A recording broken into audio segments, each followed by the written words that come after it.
बड़े पैमाने पर बढ़ रहे हैं, तो ये जो सारी समस्या पैदा क्यों हो रही है? अभी हमारे लोग मुख्यमंत्री भी बन गए, अभी राष्ट्रपति भी हो गए, तो सांसद विधायक मुख्यमंत्री राष्ट्रपति बनने के बाद भी फिर भी हमको संघर्ष करना पड़ रहा है। तो वो क्यों है? क्योंकि ये जो द्विदलीय व्यवस्था बनी हुई है, द्विदलीय व्यवस्था की नीति का निर्धारण जो करने वाले लोग हैं वो केवल 3.5% के लोग हैं, जो ब्राह्मण लोग हैं, और जो डीएनए के अनुसार बिहार करने वाले लोग नहीं है। देखो, हम सत्ता प्राप्त करना चाहते हैं। भारत के अंदर इन ब्राह्मणों ने सत्ता प्राप्त करने के लिए जब अंग्रेज इस देश में थे तो उन्होंने रणनीति बनाई कि हमें सत्ता हासिल करना है। तो सत्ता हासिल करने के लिए क्या कहा, क्या किया? लोगों की जन समस्याओं को पहले इकट्ठा किया और कहा ये अंग्रेज इस देश में है। तो उस समय अंग्रेजों की पुलिस चौकियां होती थी, सारी व्यवस्था अंग्रेज चलाते थे। तो उन्होंने ये बोलना शुरू किया कि ये लोग हमारे साथ जुल्म कर रहे हैं, अन्याय कर रहे हैं, और उसको लेकर उन्होंने संघर्ष करना शुरू किया। और संघर्ष करते समय गांव-गांव जाते थे, लोगों की मीटिंग करते थे, लोगों को जोड़ते थे और आंकड़े इकट्ठा करते थे। कौन से आंकड़े? ऐसे आंकड़े जो आंकड़े हम हासिल कर लेंगे तो इस देश में परिवर्तन कर लेंगे। उसके लिए जागृति करना शुरू किया गांव-गांव में। अब गांव-गांव में जागृति करने से इतनी ज्यादा तादाद हो गई कि अंग्रेजों के पुलिस चौकिया में जितने पुलिस वहां पर नहीं होते थे उससे ज्यादा पब्लिक वहां खड़ी हो गई। अब इन लोगों ने फिर राष्ट्र में क्या कहा? अंग्रेज विदेशी है और अंग्रेजों भारत छोड़ो, ये आंदोलन चलाया। क्योंकि वो आंदोलन चलाने लायक हो गए। जितनी अंग्रेजों की संख्या नहीं थी उससे ज्यादा लोग आंदोलन चलाने वाले लोग हो गए। और जब उनकी संख्या ज्यादा हो गई तो उन्होंने कहा अंग्रेजों भारत छोड़ो, और लोग सड़कों पर उतर गए। जो अंग्रेजों की चौकियां होती थी, अंग्रेजों को भी जान बचाकर भागना पड़ा, जान बचानी पड़ी, और ये जो विद्रोह हो गया पूरे देश में और अंग्रेज चले गए। तो आपको मालूम होगा कि अंग्रेजों के जाने के समय नेहरू जी को प्रधानमंत्री बनाया गया। प्रधानमंत्री बने और नेहरू जी ने जिसको चाहा प्रधानमंत्री बनने के बाद उन्होंने जिसको चाहा राज्यपाल बनाया, जिसको चाहा मुख्यमंत्री बनाया, जिसको चाहा वो पद उनको दिया। हो गया व्यवस्था पर कब्जा।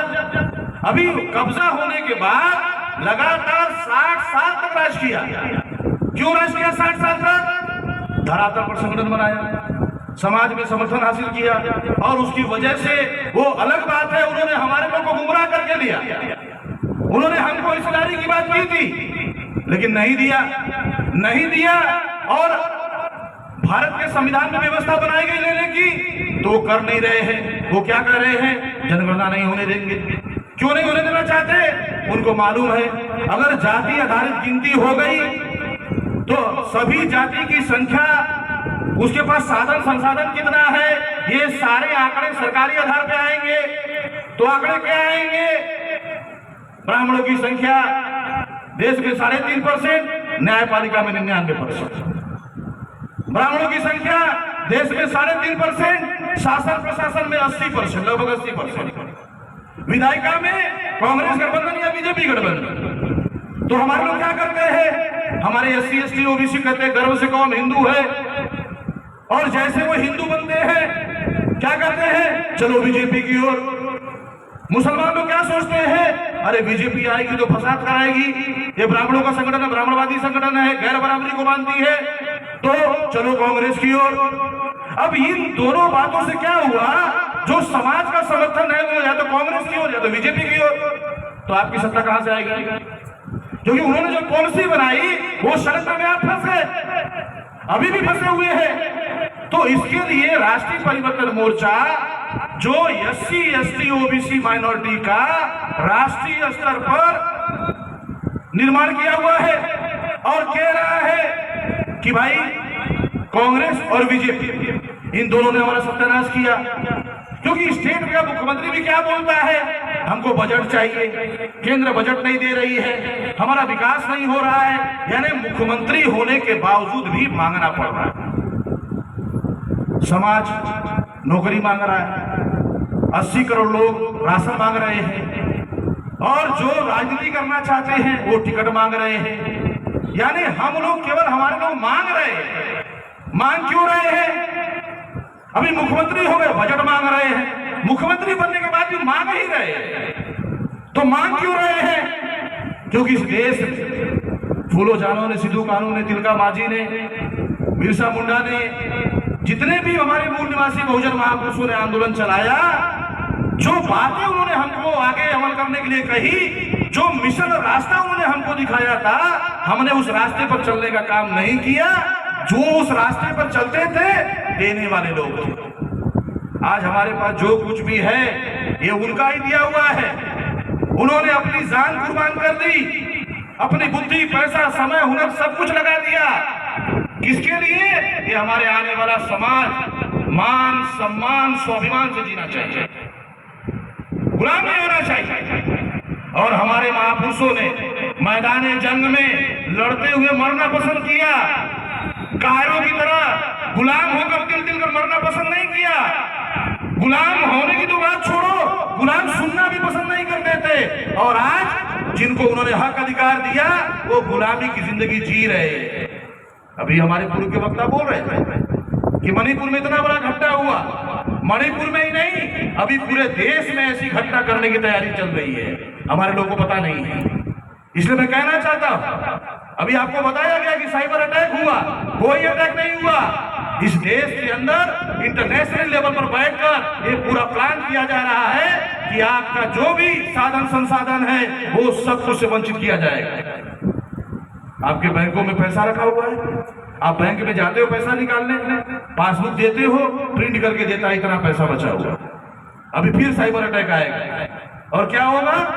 जैसे ही वो होगा, इंटरनेट बंद हो जाएगा। अगले दिन जाओगे बैंक में, ये पासबुक लेकर, ये मुझे थोड़ा प्रिंट दे लीजिए, हाँ लीजिए प्रिंट, जीरो है। जाओ फिर पुलिस स्टेशन, जाओ फिर कोर्ट में।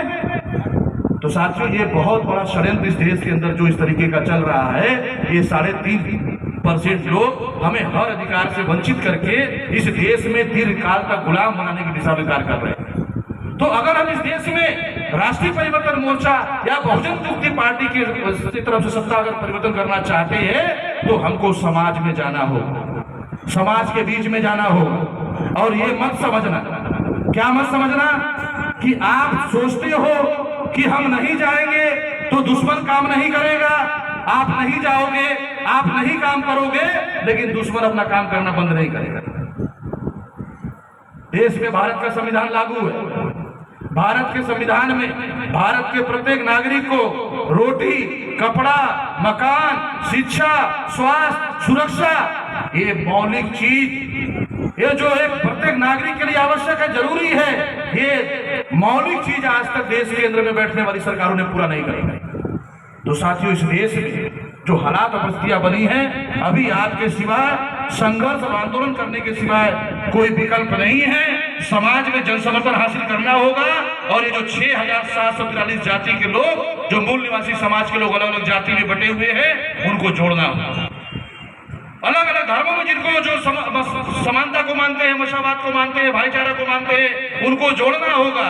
और जोड़कर बहुजन मुक्ति पार्टी और राष्ट्रीय परिवर्तन मोर्चा को अगर हम मजबूत करते हैं और जगाते हैं और कांग्रेस और बीजेपी के षड्यंत्र को यदि लोग समझेंगे, तो निश्चित रूप से उससे बाहर निकलेंगे और SC, ST, OBC माइनॉरिटी की इस देश में राष्ट्रीय परिवर्तन मोर्चा के माध्यम से उसकी सरकार बनेगी, केंद्र में जो है प्रदेशों में सरकारें बनेगी।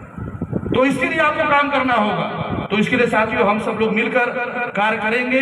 बातें बहुत सी है, लेकिन एक अंतिम बात कहते हुए, किस देश के अंदर हम राजनीतिक रूप से परिवर्तन चाहते हैं, परिवर्तन करने के लिए वोट का अधिकार मिला हुआ है, वोट के द्वारा ही सत्ता मिलती है वर्तमान व्यवस्था में। लेकिन अभी जो चुनाव की प्रक्रिया है, वो चुनाव की प्रक्रिया में जो ईवीएम से वोट हो रहा है, ईवीएम के माध्यम से हमारे वोटों की चोरी हो रही है। अभी बहुत सारे आंकड़े निकल कर आ गए। अभी राजनीति कुछ बोल नहीं रहा है, कोई जवाब नहीं दे रहा है। मोहम्मद इस्लाम साहब ने सबूत के साथ बताया कि किस तरीके से वोटों की चोरी हो रही है, धांधली कर रही है। और इस सरकार में बैठे हुए लोगों ने पुनः बीजेपी की सरकार बनवाने में मदद किया। अगर उन लोगों ने मदद नहीं किया होता तो वर्तमान में बीजेपी की सरकार नहीं बनती। तो साथियों, ये लोकतंत्र के नाम पर जो नौटंकी चल रही है, आगे भी चल सकती है। अगर इस पर अंकुश लगाना है तो लगाने के लिए इस देश में बैलेट पेपर से चुनाव होना चाहिए और बैलेट पेपर से चुनाव की मांग को तेज करना होगा और हर बूथ लेवल पर ये जागृति करके संगठन बनाना होगा और बैलेट की मांग करनी होगी। अगर बैलेट से चुनाव नहीं होगा तो 200% गारंटी है कि ईवीएम में फ्रॉड होगा, धोखाधड़ी होगा। लोग आपके हैं, आपके कार्यक्रम में भी लोग भी आएंगे, सब कुछ होगा, सत्ता नहीं मिलेगी। इसलिए साथियों, इसके लिए आप लोग समाज को जगाने का काम करेंगे और इस बात को कि जो हम परिवर्तन चाहते हैं वो परिवर्तन अकेले अकेले नहीं होगा। भारत की एक भी ऐसी राजनीतिक पार्टी नहीं है जिसके पास एससी का भी समर्थन हो, आदिवासी का भी समर्थन हो, ओबीसी का भी समर्थन हो, माइनॉरिटी का भी समर्थन हो। एक भी ऐसी पार्टी नहीं है। अखिलेश यादव है तो ओबीसी का नेता हो सकते हैं, मायावती है तो शेड्यूल कास्ट का नेता हो सकती है, हेमंत सोरेन जी है तो बड़े पैमाने पर आदिवासी का नेता हो सकते हैं। लेकिन अगर आप सेंट्रल में परिवर्तन करना चाहते हो, जो कि सेंट्रल में परिवर्तन किए बगैर आपके हक अधिकार जो है वो बचने वाले नहीं है। और सेंट्रल में परिवर्तन करने की स्थिति अगर करना चाहते हैं तो हमें एससी, एसटी, ओबीसी, माइनॉरिटी को मिलाकर ही हम इस देश में परिवर्तन कर सकते हैं। और भारत में एकमात्र वो लीडर है माननीय वामन मेश्राम साहब, जिनके पास एससी का भी समर्थन है, आदिवासी का भी समर्थन है, ओबीसी का भी समर्थन है और धर्म परिवर्तित जो लोग मुस्लिम, सिख, ईसाई, लिंगायत, जैन, बुद्धिस्ट और सरना का भी समर्थन है। इन सभी सामाजिक समूहों का समर्थन है और इन सभी सामाजिक समूहों के समर्थन से ही इस देश में राष्ट्रीय परिवर्तन मोर्चा में शामिल होकर ही परिवर्तन किया जा सकता है। इसलिए आप लोग जो भी ऐसे जितने भी संगठन हमारे